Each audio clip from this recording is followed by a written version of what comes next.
अब मैं आपको बताती हूँ, आपका वीजा हो गया, आपकी फ्लाइट टिकट होगी और आपको यहाँ आके रहना है तो क्या करना है। आप कॉमन सेंस की बात है, होटल बुक करोगे या तो आप एयरबीएनबी से करोगे या तो booking.com से करोगे या किसी और वेबसाइट से करोगे। तो यहाँ के जब आप होटल्स में रहोगे ना तो आपको समझ आएगा कि यहाँ के होटल्स बहुत ही अच्छे हैं। सब कुछ ना ऑटोमेटिक होता है कि आप आए, जैसे के ड्रामा में देखते हो ना, सेम वैसे, और आपने यूं करके स्कैन किया और यूं एंटर किया, अपने अंदर घुस के आराम से रह रहे हो 1 महीना 2 महीना 3 महीना 4 महीना, जितना भी रहना है, कोई दिक्कत की बात नहीं है। अपना ऑनलाइन पेमेंट, लोगों से चैट पे बात कर रहे हो, कोई आके कुछ डिस्टर्ब नहीं करेगा। तो यहाँ पे ना 2 साल पहले मैंने एक प्लेस बुक किया था, उसके बाद मेरा जो है फ्लाइट टिकट्स हो गई थी कि 2 हफ्ते बाद की होंगी, ठीक, क्योंकि मेरे वीजा में कुछ प्रॉब्लम आ रही थी। तो फिर मैंने उनसे बोला कि मेरे 2 हफ्ते बाद की फ्लाइट है, आप प्लीज थोड़ा सा एक्सटेंड कर दो। तो उन्होंने मुझसे बोला हाँ ठीक है, कोई दिक्कत नहीं, फ्लाइट कैंसिल कर दो, मैं एक्सटेंड कर दूंगा। मैंने कहा चलो ठीक है, मैंने कैंसिल कर दी। तो यहाँ मेरा फ्लाइट का पूरा पैसा गया। और उसके बाद जब मैं उनके पास वापस गई कि अब मैंने इस तारीख की फ्लाइट बुक कर दी, आपने एक्सटेंड कर दिए डेट्स, तो उन्होंने मुझसे क्या बोला, उन्होंने मुझसे बोला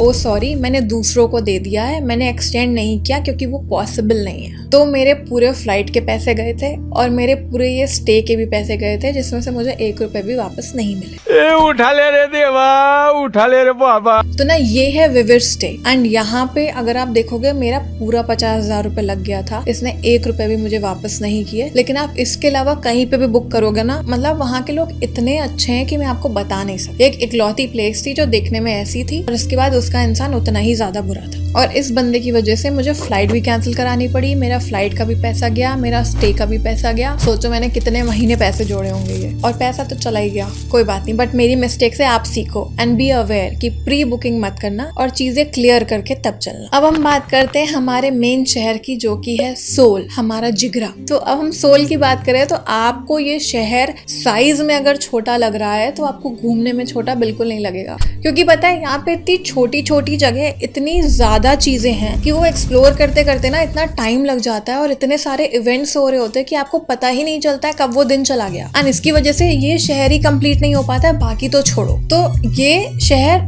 जितना बड़ा है उतना ही बड़ा आपको टाइम भी लगेगा उसको एक्सप्लोर करने के लिए। तो टाइम लेके आना, एंड मैं कहूंगी ना एक लिस्ट बना के आना कि इस दिन में ये चीजें डिस्टेंस के हिसाब से, ये नहीं कि एक दिन हम नॉर्थ जा रहे हैं, एक दिन हम साउथ जा रहे हैं, एक दिन हम ईस्ट जा रहे हैं, कि मतलब नॉर्थ में घूम रहे हो तो सोल के नॉर्थ में ही सारी जगह देखो, जिससे कि कम से कम टाइम ज्यादा से ज्यादा चीजें कवर कर। तो थोड़ा प्लान करके आना। और अगर प्लान चाहिए कि मैं बना के दूं तो मुझे ये भी बता देना, मैं बना के दे दूंगी। तो मुझे ना शॉपिंग बहुत पसंद है, एंड आपको भी अगर शॉपिंग पसंद है तो यहाँ पे एक चीज याद रखना कि आप अगर किसी भी लोकल शॉप में जा रहे हो, चाहे आप होंगडे में जाओ या फिर म्योंगडोंग में जाओ या फिर इंसदांग में जाओ, कहीं पे भी जाओ, तो एक दिक्कत ये है कि यहाँ पे ना एक्स्ट्रा स्मॉल से लेके आपको साइज M तक बहुत कॉमनली मिल जाएगा, लेकिन M के बाद L हो गया, XL हो गया, XXL हो गया, ये आपको हर ब्रांड या हर लोकल शॉप में नहीं मिले। तो इसलिए आपका जितना बड़ा साइज है उतने ही महंगे कपड़े लेने पड़ते हैं। तो मेरे कपड़े भी नॉर्मल शॉप पे नहीं मिलते, आपको कपड़ा बार बार ट्राई करके देखना पड़ेगा। और एक चीज और है कि आप जैसे गोटो मॉल हो गया या फिर आप म्योंगडोंग हो गया, तो वहां पे आप कपड़े ट्राई नहीं कर पाओगे, क्योंकि हर जगह थोड़ी ना ट्रायल रूम होता है जब आप लोकल शॉप से ले रहे हो। तो अगर आपका बॉडी टाइप मेरे जैसा है कि बिल्कुल यू नहीं है, ठीक, तो थोड़ा सा आप और हेजिटेट करते हो कि बिना ट्राई किए कैसे ले ले। तो वही है, जैसे हमारे यहाँ सरोजनी में होता है उसी टाइप से यहाँ पे भी है। तो थोड़ा सा अपना बॉडी टाइप समझ के, अपना साइज एग्जैक्टली मैं कहूंगी इंचेस में देख के तब जाना, एंड उससे चीजें लेके देखना,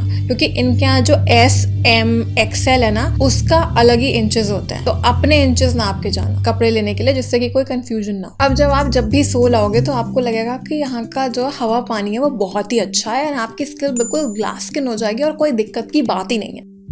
तो आप जब नए नए आओगे ना तो ये चीज आपको थोड़ी सी नई लगेगी कि यहाँ पे आपको पानी पीने के लिए पानी खरीदना पड़ता है। तो आप जब यहाँ हर बात पे जब पानी खरीदोगे तो वो चीज आपको इतनी एक्सपेंसिव लगेगी कि आपको लगेगा कि शायद मैं कम पानी पीऊँ क्या। बट ऐसा मत करना। मैंने पता है क्या जुगाड़ लगाया था जब मैं पहली बार आई थी, तो तब तो कोई एक्वागार्ड वगैरह वहाँ पे था नहीं जहाँ मैं रह रही थी। तो फिर क्या किया था कि मैं ना पानी नल से लेती थी और उसको मैं 20 मिनट तक बॉईल पे लगा देती थी, एंड बॉईल करने के बाद फिर उसको ठंडा करके तब मैं वो पानी यूज करती थी। क्योंकि अब आप कैसे 3 से 4 लीटर रोज खरीदोगे यार, रोज मतलब 1200 रुपए का पानी मैं तो नहीं पी सकती थी, आप पी सकते तो पी लो। तो ये जुगाड़ था। लेकिन जब भी आप कहीं पे जाओ, जैसे मैं इसलिए आपको ये बता रही हूँ कि जैसे आपने कोई भी होटल या फिर कोई एयरबीएनबी कोई भी प्लेस बुक की, हॉस्टल वगैरह, तो वहाँ ड्रिंकिंग वाटर की अवेलेबिलिटी जरूर चेक कर लेना, जिससे कि आपको पानी वहाँ पे खरीदना ना पड़े। अब मैं आपको बहुत मजेदार चीज बताती हूँ कि कोरिया में कोरियन फूड तो मिलता ही है, बट कोरिया में इंडियन फूड भी मिलता है। बट एक दिक्कत ये है कि यहाँ का इंडियन फूड भी कोरियन जैसा टेस्ट करता है। आपको पता है कि यहाँ के इंडियन फूड भी आपको हल्का सा मीठा मीठा लगेगा, क्योंकि इसमें लगता है थोड़ा सा गुजराती टच है, क्योंकि यहाँ पे ना थोड़ा सा आपको कोरियन मसाले यूज करते हुए टेस्ट में समझ आ जाएंगे कि आपको वो सेम ऑथेंटिक एरोमा वाली फीलिंग नहीं आएगी। तो यहाँ का इंडियन खाना थोड़ा सा शिट है, बट यहाँ का इटालियन खाना उतना ही अच्छा। इतना टेस्टी पिज्जा, इतने टेस्टी चीजें आपको मिलेंगी ना, मतलब बेकरी आइटम्स तो पूछो ही मत। अगर आप बेकरी से बगल से जा रहे हो तो आपकी नाक बिल्कुल ऐसे इतनी अच्छी खुशबू से बिल्कुल फिल हो जाएगी कि आपका मन करेगा, बस भूख नहीं भी लग रही होगी ना तब भी भूख लग जाएगी और लगेगा बस सब कुछ खा लो। अब मैं आपको बताती हूँ यहाँ के ट्रैफिक के बारे में। तो यहाँ पे ना हर जगह आपको बहुत ही सारे कैमरा मिल जाएंगे, बिल्कुल ट्रैफिक सेंस ऑप्टिमम मिलेगा कि हम लोग कहीं पे भी रेड लाइट होगी सब लोग रुके हुए होंगे, जब ग्रीन लाइट होगी तभी जा रहे होंगे। इवन जो लोग वॉक कर रहे होते हैं ना उनके लिए भी, जैसे छोटी छोटी गलियों में कहाँ पे होती है लाइट, नहीं होती है, तो फिर अगर आप क्रॉस भी कर रहे हो ना और कोई कार या फिर बस भी आ रही है तो वो रुक जाएगी और आपको पहले जाने दे। लेकिन रात होते ही ये जो हमसे छोटी उम्र वाले जो बच्चे लोग होते हैं ना, बिल्कुल पीके टुन, ये लोग जो बाइक और कार चलाते हैं बिल्कुल जूं जूं बस आवाज आ रही होती है, बिल्कुल सोनिक बूम जैसी। भैया इतनी रैश ड्राइविंग होती है, उस टाइम कोई ट्रैफिक सेंस नहीं होता है और इन लोग को जो मर्जी लोग वैसे कार चलाते हैं या फिर वैसे ही बाइक चलाएंगे। और मैंने अपने सामने पता है 3 से 4 एक्सीडेंट तो देखे ही हैं। बहुत रैश ड्राइविंग करते हैं लोग रात में। तो सोल और कोरिया आपको जितना एडवांस लगता है वो उतना ही हमारे देश जैसा है, और जितना नहीं लगता है वो भी हमारे देश जैसा है।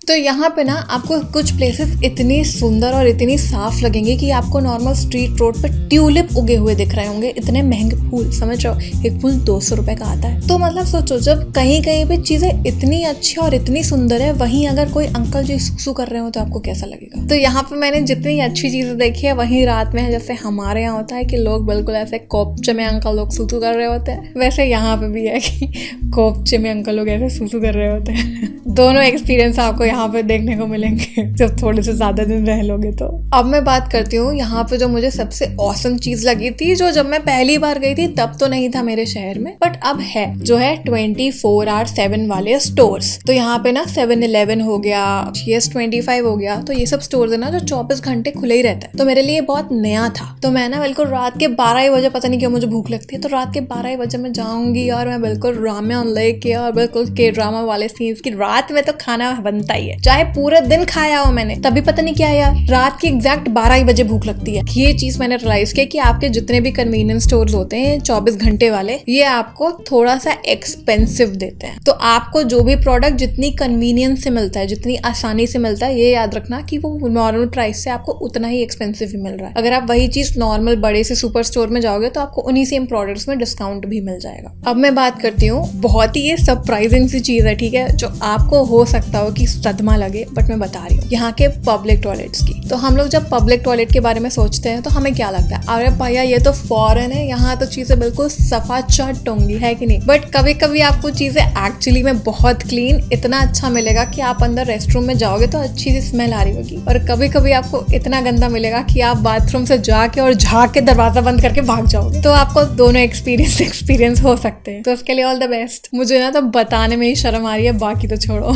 कोरिया में ना ये चीज मेरे बहुत ही नई और शॉकिंग थी, ठीक है, इसमें दिमाग मत लगाना, बट शॉकिंग थी मेरे लिए। तो यहाँ पे ना मैं रेस्टरूम गई, ठीक है, एंड उसके बाद मुझे धोने थे हाथ। पहले तो मुझे समझ नहीं आया कि यहाँ साबुन का है, फिर मुझे दिखा ये, तो पहले मैं थोड़ी देर खड़ी रही कि इसमें से साबुन कैसे आएगा, फिर मेरी बगल वाली आंटी जी ने इसमें से साबुन निकाला, and I was like oh no. तो मैं बिल्कुल कंट्रोल करता था, ठीक, चुपचाप, जल्दी नहीं होता कि इंसान इतना घबरा सा जाता है, तो मैं तुरंत हाथ धो के ऐसे भाग गई। आप जब भी कोरिया होगे तो मेरे ख्याल से हर जितने भी मेट्रो स्टेशन हैं, आप उनके अगर लोकल रेस्टरूम में जाओगे तो वहां पे आपको ये वाला सोप डिस्पेंसर मिल ही जाएगा। तो ऑल द बेस्ट, नई चीज, नया एक्सपीरियंस। अब मैं आपको बताती हूँ यहाँ के वर्क कल्चर के बारे में। तो आपको ना यहाँ पे लोग बहुत ही डिसिप्लिन दिखेंगे, बहुत ही हार्ड वर्किंग दिखेंगे। यहाँ पे ना लोग टाइम के भी बहुत ज्यादा पंक्चुअल होते हैं कि अगर आपका ऑफिस 9 बजे से शुरू होगा तो लोग 8:50 पे ऑफिस के अंदर ही होंगे। किसी भी मीटिंग के भी स्टार्ट होने के 5 मिनट पहले सबके सब ऑफिस के अंदर जिस भी मीटिंग रूम में होगा उस मीटिंग रूम में पहले से ही बैठे होंगे। हम लोग की तरह नहीं है कि 10 मिनट बाद आ रहे हैं, बट समझ रहे हो। लेकिन दिक्कत बस ये है कि जितना हार्ड वर्किंग और डिसिप्लिन ये लोग काम में दिखाते हैं, उतना ही ये लोग अपनी खुद खुद की लाइफ एंजॉय नहीं करते हैं, मतलब वेकेशन लेने में उतना ही ज्यादा हेजिटेट भी करते हैं। तो मतलब सोचो हम लोग को एक पर्टिकुलर पीएल मिलती है, पीएल मतलब प्लान्ड लीव की, मतलब साल में आप इतनी छुट्टी ले सकते हो फ्री ऑफ कॉस्ट, उसको मांगने में ही हेजिटेशन होती है कि मतलब पता नहीं हमारा सीनियर हमें लेके सोचेगा क्या। ऐसा भी कल्चर है, बता रही हूँ, सब कुछ डरा नहीं रही हूँ। अब मैं बात करती हूँ यहाँ के के-पॉप कल्चर, के ड्रामा और यहाँ के कोरियन फूड की, कि यहाँ पे ना ये सारी चीजें बाकी सारी चीजों से बहुत ही ज्यादा अनमैच्ड है, कि आप सोच भी नहीं सकते कि यहाँ की नाइट लाइफ कैसी होती है, यहाँ का खाना कैसा है, यहाँ का के ड्रामा कैसा है, एंड सब कुछ साथ में मिलकर कितना ऑसम कॉम्बिनेशन बनाता है। हमने ये बचपन से तो सोचा हुआ है कि जब भी हमें के-पॉप कॉन्सर्ट जाने का चांस मिलेगा तो हम क्यों नहीं जाएंगे, बट वहाँ पे एक दिक्कत ये है कि जितने बड़े आर्टिस्ट का के-पॉप कॉन्सर्ट होगा, price ticket of that K-pop concert उतनी ही एक्सपेंसिव होती है। मतलब अगर आप मिनिमम, जैसे हमारे यहाँ प्राइस कितना होता है, 1200 रुपए 2400 रुपए में होता है, यहाँ पे इतने सस्ते टिकट्स आपको नहीं मिलेंगे। बट आपको पता है मैंने के-पॉप कॉन्सर्ट भी देखा था और मैंने पूरा एंजॉय भी किया था, वो भी फ्री ऑफ कॉस्ट। एंड आपको देखना है कि मैंने कहाँ पे किया था, तो click on this video right here and आपको पता चल जाएगा कि मैं कॉन्सर्ट में कैसे गई और मैंने कैसे एंजॉय किया, वो भी बिना पैसे दिए।